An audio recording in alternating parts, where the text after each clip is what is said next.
विद्यार्थियों, आप सभी का स्वागत है। जैसा कि आप सभी जानते हैं,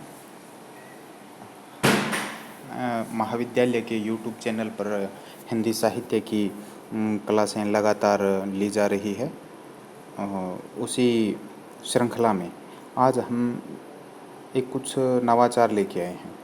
तो अब तक तो हमने क्या है कि जो पढ़ा था पाठ्यक्रम, अ, अब तक जो हमने पाठ्यक्रम पढ़ा था उस पाठ्यक्रम का हम एक क्लास टेस्ट लेने जा रहे हैं।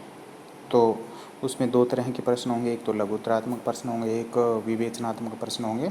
और प्रश्नों की संख्या लगभग 10 या इसके आसपास होगी। और आप सभी उन प्रश्नों को हल करके महाविद्यालय का व्हाट्सएप ग्रुप है अपना, हिंदी का अलग है, GCR हिंदी साहित्य के नाम से। ग्रुप का नाम एक बार पुनः सुने, जिसमें आप सभी जुड़े हुए भी हैं। अगर किसी को जोड़ नहीं रखा है, कोई विद्यार्थी जो नव प्रवेशित है, उनको भी आप इसमें जोड़ें। और ग्रुप का नाम है GCR हिंदी साहित्य के नाम से। और उसमें इन प्रश्नों को हल करके आप भेजें और उसी आधार पर आपके जो हल प्रश्न पत्र है उसका मूल्यांकन किया जाएगा। मैं प्रश्नों को एक बार दोहरा देता हूँ। लघुत्तरात्मक प्रश्न है। इसमें पहला प्रश्न है, यशोधरा का काव्य रूप क्या है। दूसरा प्रश्न है, यशोधरा क्यों दुखी है। तीसरा प्रश्न है, मैथिली शरण गुप्त के 3 काव्य संग्रहों के नाम लिखिए। चौथा प्रश्न है, कवि नागार्जुन बहुत दिनों बाद गंवई पगडंडी की क्या छू पाया। और पांचवा और अंतिम प्रश्न है, मोचीराम कविता का नायक किसका प्रतीक है। अब आगे बढ़ते हैं और देखते हैं विवेचनात्मक प्रश्न।